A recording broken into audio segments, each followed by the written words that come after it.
오늘은 재미있는 성경동화 제14권 큰 물고기가 요나를 삼켰어요. 이 책과 함께 시간을 가지려고 합니다. 세상에서 제일 중요한 것은 생명입니다. 그 생명 중에서도 사람의 생명은 정말 중요합니다. 아무리 모든 것을 다 갖춰서 죽으면 소용없잖아요. 이 생명을 정말 가치 있게 해주는 것, 그것이 사명이다 라는 말씀을 가르쳐주는 이야기가 오늘 이야기입니다. 책을 좀 읽어볼게요. 어느 날 하나님이 요나를 부르셨어요.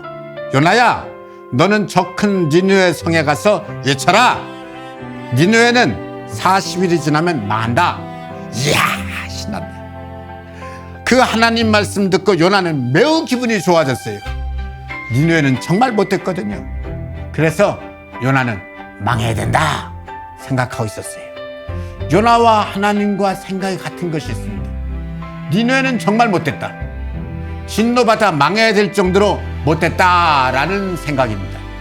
결국 하나님은 진노의 카운트다운에 들어갑니다. 40일이 지나면 니느웨를 멸망시키려 하고 카운트다운에 들어갑니다. 그리고는 요나를 불러 니느웨에 직접 가서 이 하나님의 카운트다운을 선포하라고 합니다. 요나는 이 하나님의 명령을 받고 두 가지 마음이 생깁니다. 한편으로는 기분이 너무너무 좋습니다.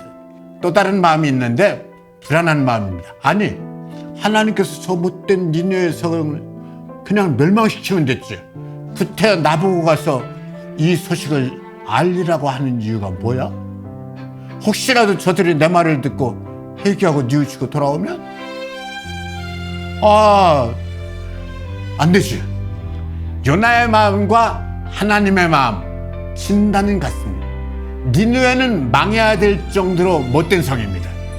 여기서 요나는 그렇게 못됐으니까 망해야 된다, 안 망하면 안 된다라는 것이고, 하나님은 그렇게 못됐으니까 살려야 된다 하고 살리는 방법을 찾으시는 겁니다. 좀 이해하기 쉽게 설명하자면 니느웨를 못된 죽을 병, 죄악이라는 죽을 병에 걸린 환자라고 보십시다. 요나는 그러니까 죽게 놔둬야 된다는 것이고, 못됐으니까 하나님은 그러니까 고쳐서 살려야 된다는 것입니다.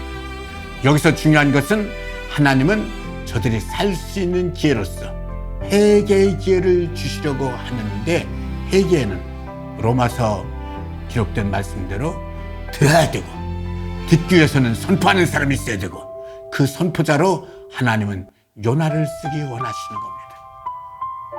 하나님은 요나를 쓰기를 원하시는 걸 넘어서서 이미 요나를 택하시고 요나에게 명령을 내리십니다. 요나야, 너는 저 큰 성읍 니느웨에 가서 외쳐라. 40일이 지나면 망한다고 외쳐라. 여기서 요나의 고민이 생깁니다.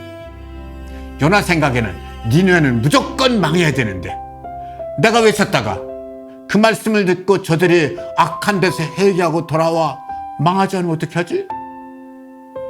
망해야 된다는 것이 요나의 대전제입니다.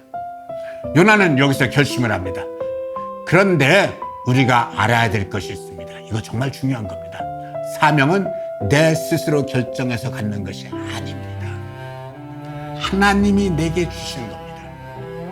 또한 사명은 내가 해도 되고 안 해도 되는 것이 아닙니다.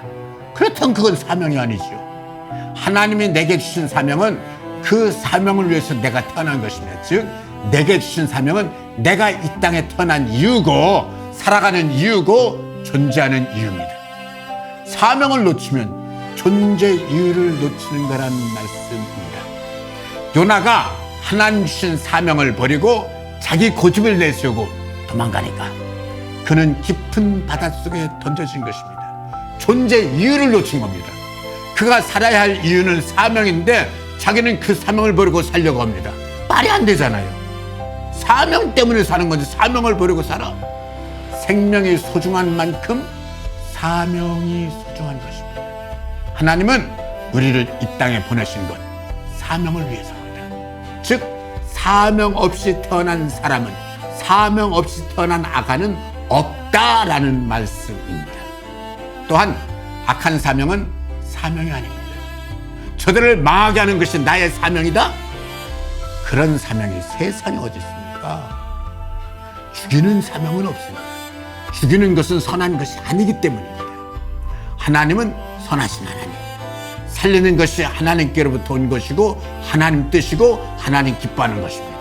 그래서 하나님 나라는 살리기 위해서 사명을 감당한 사람들에게 주시는 하나님의 상급입니다.